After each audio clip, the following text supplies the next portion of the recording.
Wesley was another boy I met. I fell in love with him like a lot of the kids there because they're the most spiritually giving people. They have nothing. They had nothing before the earthquake. 800 miles off the coast of Miami, their biggest concern is malnutrition when our biggest concern is obesity. So before the earthquake, they had nothing. After the earthquake, most of us would say, why did this happen to me? And how am I ever going to get through this? But their first question to me was always, do you believe in God? Are you Christian? And that was a big point for them. They wanted people to be as spiritual as they are, which I was really impressed with, considering they walk around with a smile on their face every day, regardless of what little they have.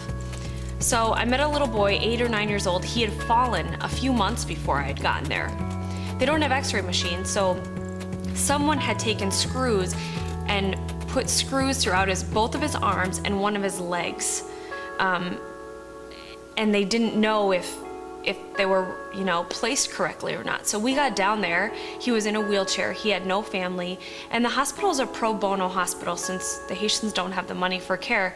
That being said, we don't provide food. We provide our services and MRIs and x-rays and things like that, but food is really based on what the family can give their family member. And he didn't have family. I don't know if he lost his family in the earthquake, got separated from them, his parents died, I'm not sure, but he couldn't really move around. He couldn't go to the bathroom by himself. He couldn't feed himself even if he did have food.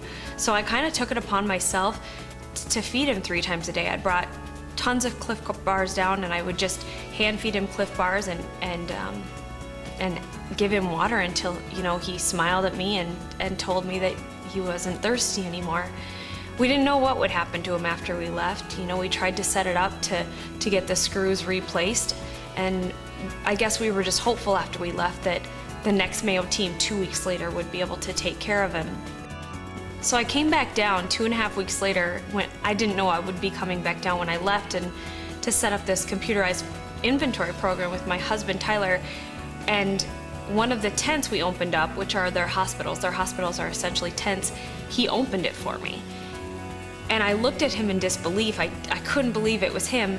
And he looked at me and he pointed to me and smiled, and he remembered me and I had remembered him, but he was walking and smiling and, on his own. And so I had a translator with me and I asked him, do you remember me and how are you? And the translator told me, yes, he remembers who you are. He's fine. He's still an orphan, so he walks around the hospital to get food and hope that people have food. And so I was just so shocked, and he made this, He-Man strength pose. And so we did a pose together just to show that he had recovered. So I gave him whatever food I had in my backpack, just because that's what he was around the hospital for. He didn't have family. He didn't have anywhere to go, but yet the smile on his face, you would have never known that.